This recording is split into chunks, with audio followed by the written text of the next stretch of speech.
In a small, quiet town surrounded by lush green hills, there lived a boy named Ethan.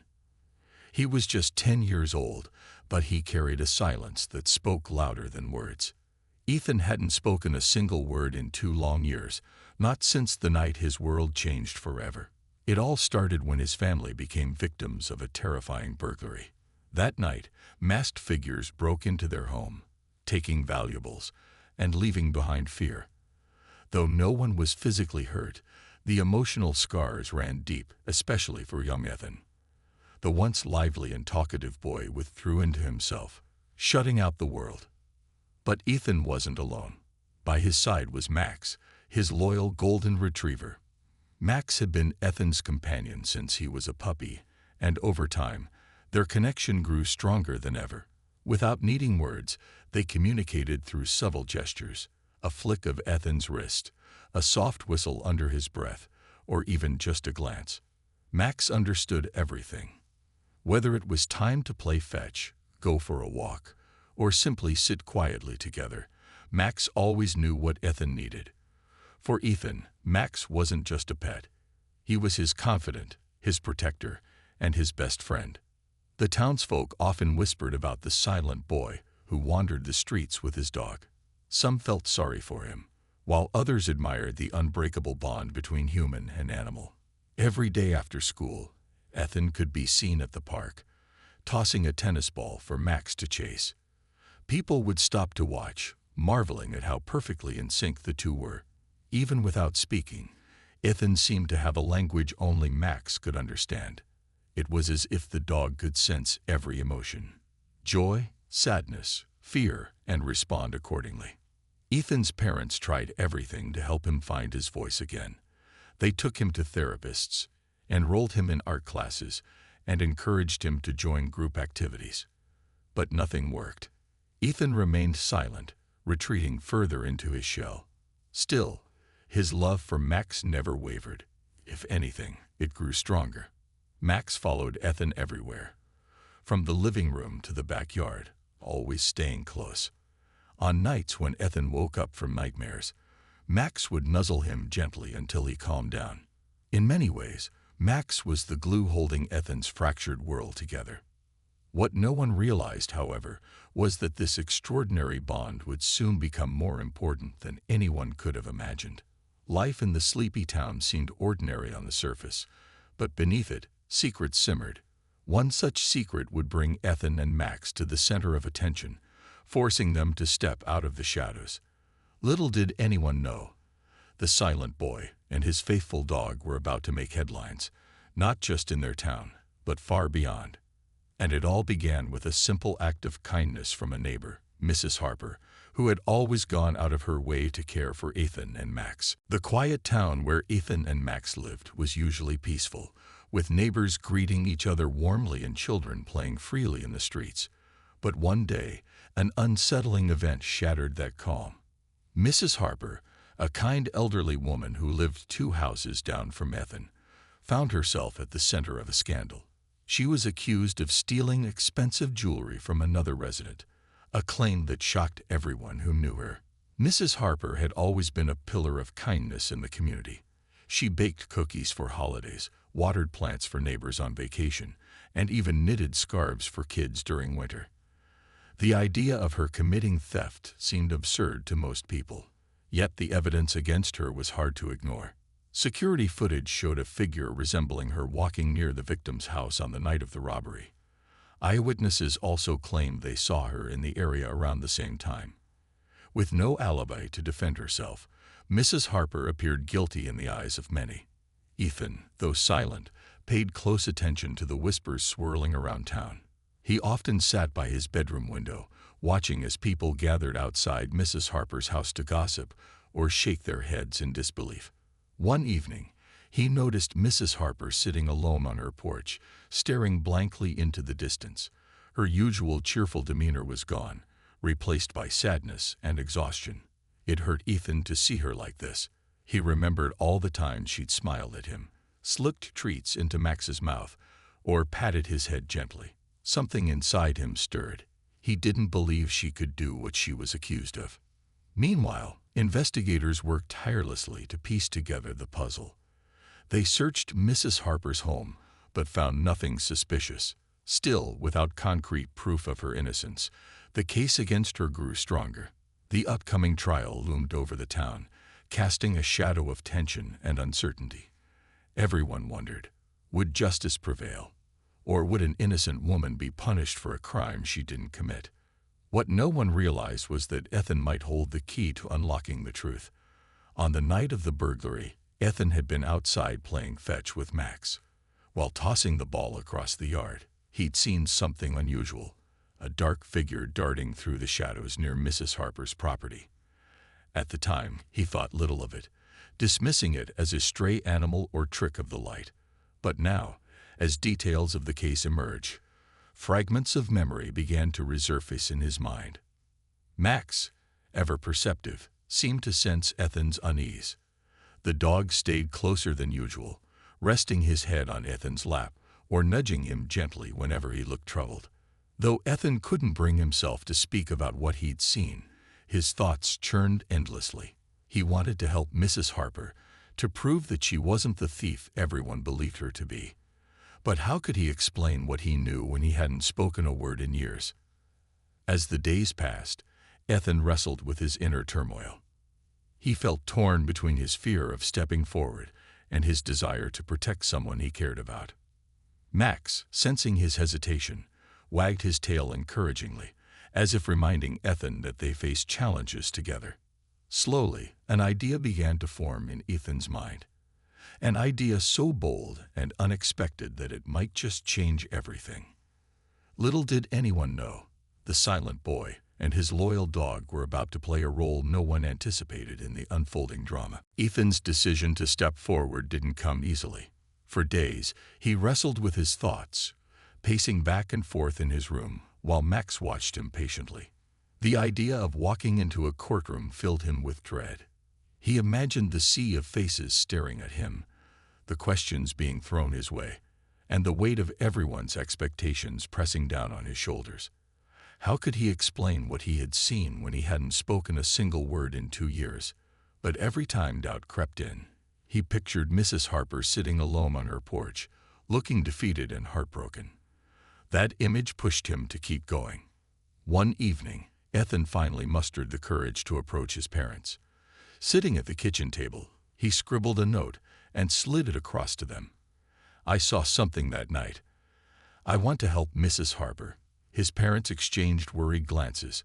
They knew how much this meant to him, but they also understood the challenges ahead. Testifying in court would be overwhelming for any child, let alone one who hadn't spoken aloud since the traumatic burglary. Still, they couldn't ignore the determination in Ethan's eyes, or the way Max sat beside him, as if ready to face whatever came next. The next morning, Ethan's father contacted Mrs. Harper's lawyer to share the news. The lawyer, a kind woman named Ms. Carter, visited their home later that day.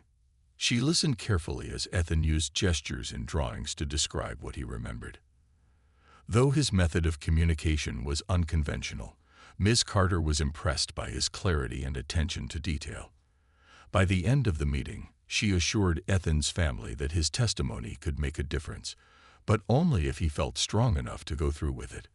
To ease Ethan's nerves, Ms. Carter suggested an unusual request, allowing Max to accompany him to the courtroom. She explained that service animals were sometimes permitted in special circumstances, especially for individuals dealing with trauma.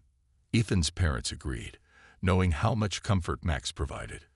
When the judge reviewed the request, she hesitated at first, but ultimately granted permission. After all, this wasn't just any case. It was about uncovering the truth, and if Ethan needed Max by his side to do that, so be it. As the trial date approached, Ethan practiced tirelessly. With Max seated beside him, he rehearsed pointing out details on photos and using simple hand signals to convey his thoughts. His parents and Ms. Carter encouraged him every step of the way, reminding him that he didn't need to speak to tell this story. Even so, Ethan couldn't shake the knot of anxiety twisting in his stomach. What if people didn't believe him? What if he froze under pressure? These fears haunted him, but Max's steady presence helped ground him. On the morning of the trial, Ethan dressed quietly, his heart pounding as he prepared to face the unknown. Max seemed to sense his nervousness and stayed glued to his side, offering silent support. As they walked toward the courthouse, neighbors gathered outside, whispering among themselves. Some looked skeptical, wondering what a silent boy and his dog could possibly contribute to such a serious matter. Others smiled warmly, hoping for the best. Through it all, Ethan held his head high, gripping Max's leash tightly. Inside the courtroom, the atmosphere was tense. Lawyers shuffled papers, reporters scribbled notes, and the gallery buzzed with anticipation. When Ethan entered with Max by his side, the room fell silent. All eyes turned to the boy and his golden retriever, curiosity mixing with disbelief. For a moment, Ethan felt overwhelmed, the weight of the moment threatening to crush him. But then Max nudged his hand gently, as if reminding him why they were there. Taking a deep breath, Ethan stepped forward, ready to reveal the truth, one gesture at a time. The courtroom was eerily quiet as Ethan took his seat on the witness stand, Max sitting obediently beside him. Everyone leaned forward, their eyes fixed on the boy and his dog. The prosecutor began asking questions, but Ethan didn't respond. His hands trembled slightly, and he stared at the floor, struggling to find a way to communicate what he knew. The tension in the room grew thicker with each passing second. Some people exchanged worried glances, wondering if this unusual testimony would even work. Just as the prosecutor started to question whether Ethan could proceed, something remarkable happened. Ethan's fingers moved ever so slightly, a subtle gesture that no one else seemed to notice. But Max did. The golden retriever perked up immediately, his ears twitching as he recognized the signal. Without hesitation, Max trotted forward, picked up a small object from the ground near Ethan's feet, a toy bone, and placed it gently in Ethan's lap. It was a simple act, but it carried immense meaning for the pair. This was their secret code for truth, a sign that Ethan was ready to share what he had seen. The judge raised an eyebrow, intrigued by the interaction. "What is the significance of this?" she asked, her voice calm but curious. Ms. Carter, Ethan's lawyer, quickly explained the unique bond between Ethan and Max. She described how the two communicated through gestures and signals, emphasizing that Max wasn't just a pet, but an integral part of Ethan's ability to express himself. The judge nodded thoughtfully, allowing the demonstration to continue. Encouraged by Max's support, Ethan reached for a notepad and began drawing. With quick, deliberate strokes, he sketched a figure hiding behind bushes near Mrs. Harper's house. He pointed to the sketch, then gestured toward a photo of the crime scene displayed on a nearby screen. Ms. Carter guided him gently, asking questions that Ethan answered with nods, shakes of his head, or more drawings. Slowly but surely, the pieces of his memory came together. At one point, Ethan paused, unsure how to describe what he'd seen next. Sensing his hesitation, Max nudged his hand again, offering reassurance. Taking a deep breath, Ethan made another signal, a flick of his wrist, and Max sprang into action. The dog trotted over to a table where evidence items were laid out, sniffed briefly, and returned with a piece of fabric caught on a stick. It was the same fabric Ethan had remembered seeing snagged on a branch during the night of the burglary. Gasps rippled through the courtroom as Miss Carter held up the item for everyone to see. Even the prosecutor looked stunned, unable to deny the significance of what was unfolding. Ethan's method of communication might have been unconventional, but there was no denying its power. Through Max's actions and his own careful gestures, Ethan painted a vivid picture of events that contradicted the prosecution's case against Mrs. Harper. Each detail he revealed added weight to her innocence, turning the tide of the trial. As the moments passed, Ethan grew more confident. With Max by his side, he felt less like a frightened boy thrust into an overwhelming situation and more like a hero uncovering hidden truths. The courtroom watched in awe, captivated by the silent exchange between human and animal. For the first time, many realize that words weren't always necessary to convey honesty and conviction. And though Ethan still hadn't spoken aloud, his message rang loud and clear. Justice deserved to be served, no matter how it was delivered. As Ethan continued to share his story through gestures, drawings, and Max's intuitive actions, the courtroom became a stage for something extraordinary. The boy who hadn't spoken in 2 years was unraveling clues that even seasoned investigators had missed. With each new detail, the pieces of the puzzle came together, painting a picture far different from what the prosecution had presented. Ethan pointed to the photo of the crime scene again, this time highlighting the shadowy figure lurking near Mrs. Harper's property line. He drew another quick sketch, a man wearing a hoodie and carrying a bag, and compared it to the blurry image on the security footage. Though the figure in the video resembled Mrs. Harper from afar, Ethan's drawing revealed key differences: the posture, the height, and the way the person moved. His precision astonished everyone, including the judge, who leaned forward in her chair, studying the sketches with keen interest. Max played a crucial role too. When Ethan signaled him again, the golden retriever trotted over to the evidence table and sniffed around. This time, he picked up a torn piece of fabric snagged on a branch, a detail Ethan remembered vividly from the night of the burglary. The fabric was dark blue, matching the clothing worn by the thief in Ethan's drawings, but not anything Mrs. Harper owned. Gasps rippled through the gallery as Miss Carter held up the fabric for all to see. The prosecutor frowned, clearly unsettled by this unexpected twist. But Ethan wasn't done yet. Using more hand signals, he explained how Max had chased the mysterious figure away that night. He mimed throwing a stick and showed how Max bolted after the intruder, barking loudly until the person fled. Though Ethan hadn't understood the significance at the time, he now realized that Max's instincts had protected their neighborhood and possibly prevented an even bigger disaster.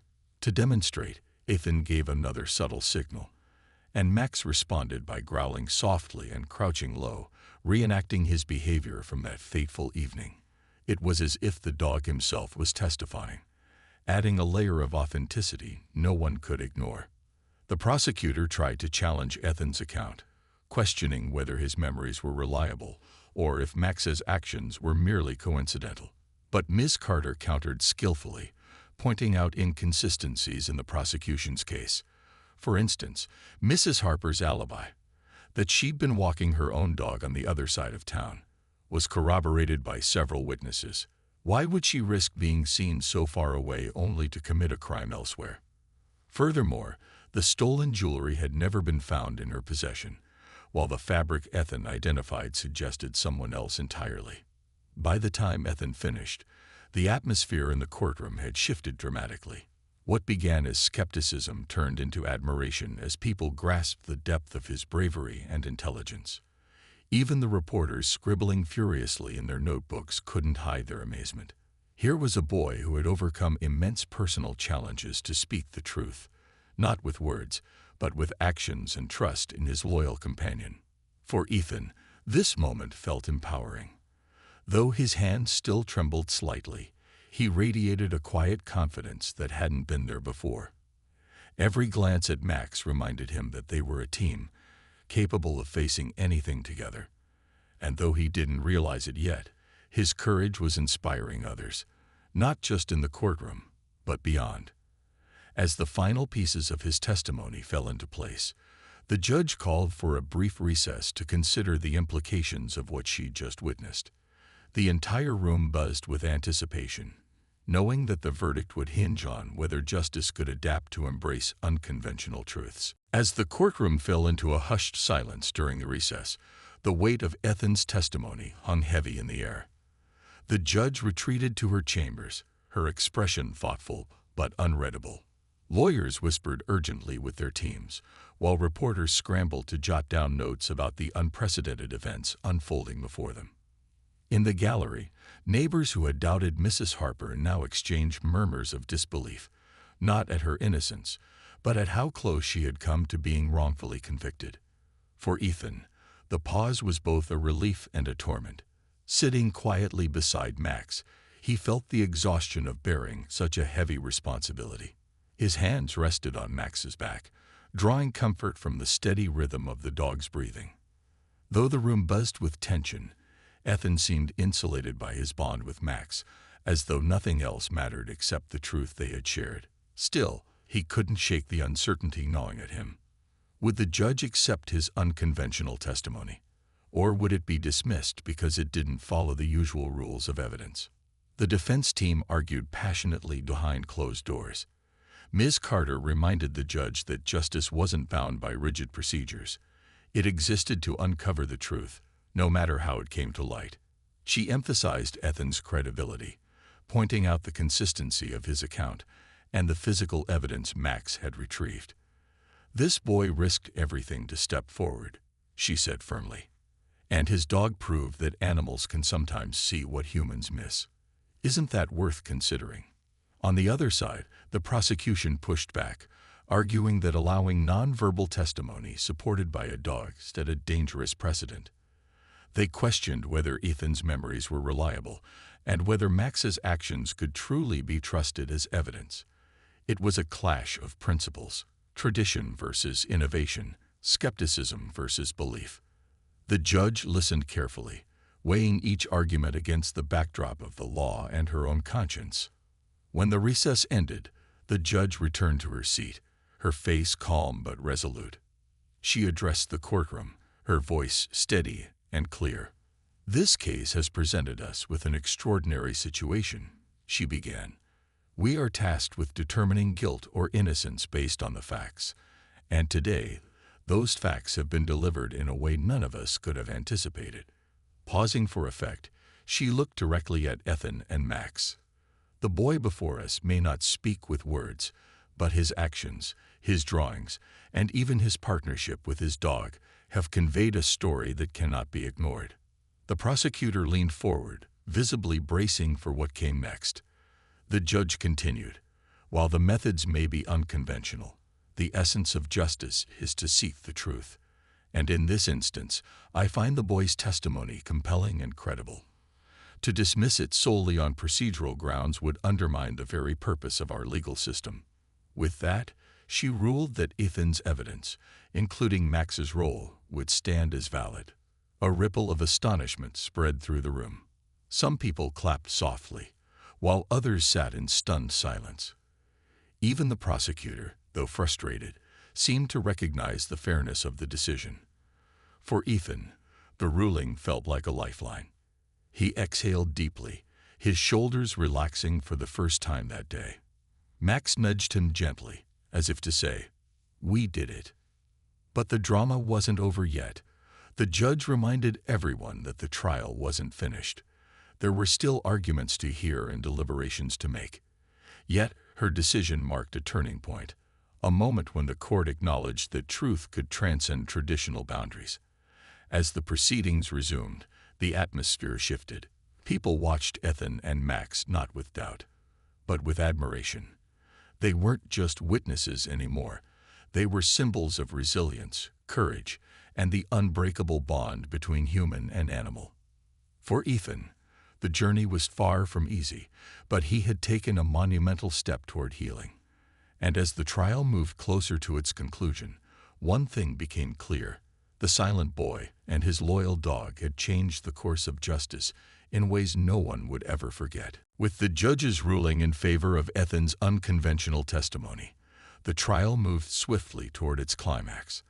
The courtroom was electric with anticipation as both sides delivered their closing arguments.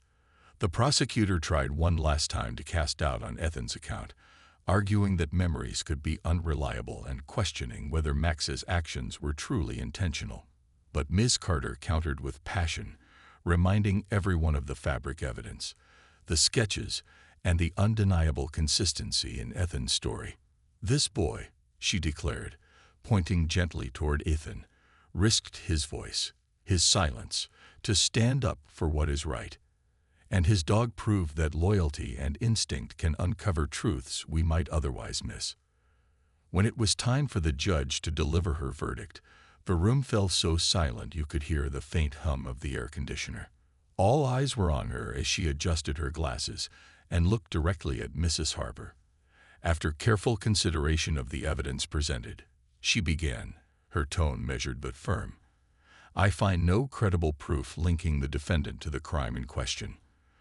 On the contrary, the testimony provided by the young witness, and corroborated by physical evidence, strongly supports her innocence. She paused, letting her words sink in before delivering the final blow. Mrs. Harper, you are hereby acquitted of all charges. The gallery erupted in cheers and applause. Mrs. Harper burst into tears, overcome with relief and gratitude. Rising shakily from her seat, she walked over to Ethan and knelt beside him, taking his hands in hers. Though Ethan didn't speak, his wide eyes and small smile conveyed everything he felt. Max wagged his tail furiously, sensing the joy in the room. For a moment, it seemed as though the entire town had come together to celebrate not just Mrs. Harper's freedom, but also the courage of a boy who had refused to stay silent, even without words. In the days that followed, the case garnered national attention. News outlets picked up the story, dubbing Ethan and Max the duo who redefined justice. Reporters flocked to the small town, eager to interview anyone connected to the trial. While Ethan avoided the spotlight, his parents spoke proudly of their son's bravery. Neighbors praised Max as a hero, showering him with treats and pats on the head. Even skeptics couldn't deny the impact of what had happened.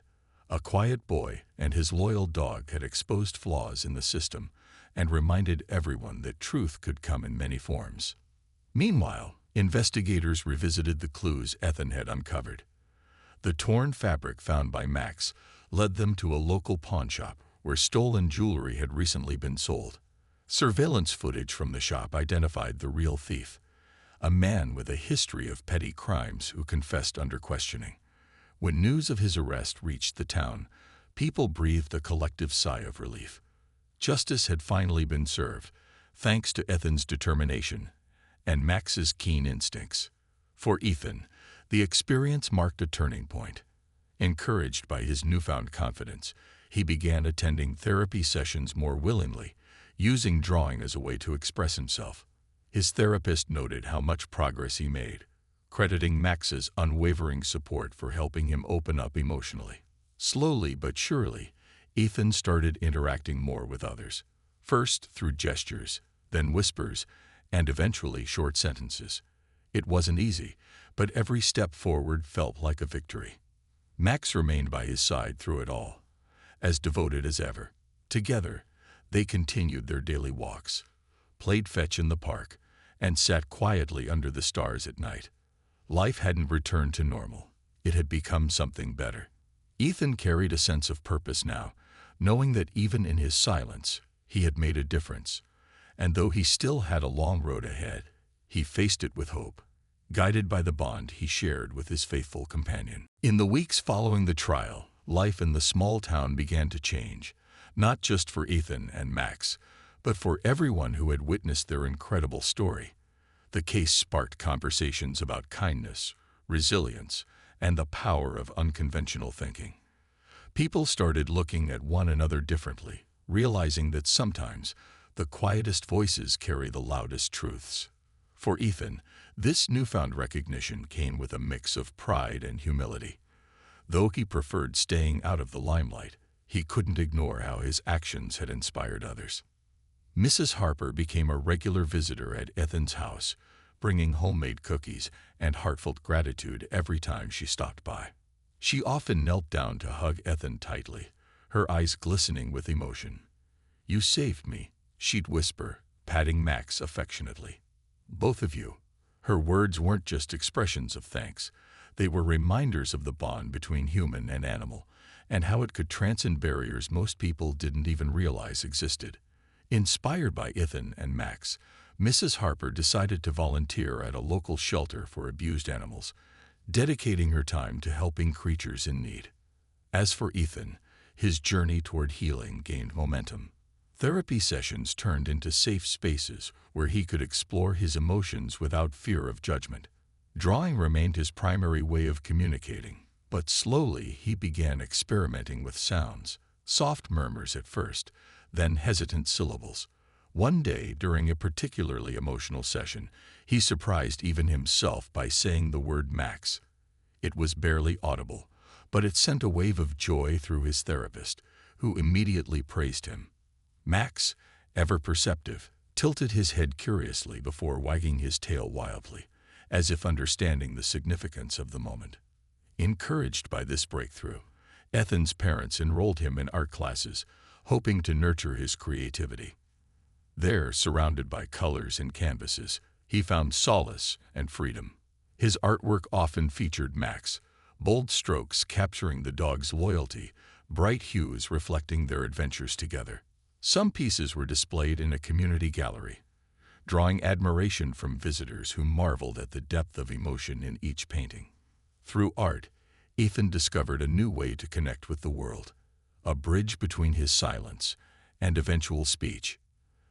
The attention from the trial also brought unexpected opportunities. The local animal advocacy group invited Ethan and Max to speak, or rather, demonstrate, at an event promoting therapy dogs. Using gestures and drawings, Ethan showed how Max helped him navigate challenges and gave him strength when he needed it most. The audience listened intently, many moved to tears by the profound connection between boy and dog. From that day on, Ethan became an advocate for therapy animals, using his story to highlight their transformative impact. Though life wasn't perfect, Ethan embraced its ups and downs with renewed hope. He still struggled with moments of anxiety, but Max was always there to steady him. Together, they continued their routines, long walks, games of fetch, and quiet evenings under the stars. Each day felt like a step forward, no matter how small. Neighbors often remarked on how much Ethan had changed since the trial. The once silent boy now greeted them with a shy smile or a nod, proving that courage could take many forms. One evening, as the sun dipped below the horizon, Ethan sat on the porch with Max by his side. He looked out at the town he called home, feeling a sense of peace he hadn't known in years. Max rested his head on Ethan's lap, content as ever. In that quiet moment, Ethan realized something important. While the scars of the past would always remain, they no longer defined him. Instead, he was defined by resilience, love, and the unbreakable bond he shared with his best friend. And so, the silent boy who once feared the world stepped boldly into the future, one gesture, one drawing, and one whispered word at a time. With Max by his side, there was nothing he couldn't face. Their story wasn't just about justice. It was about finding light in darkness, strength in vulnerability, and hope in the simplest acts of trust.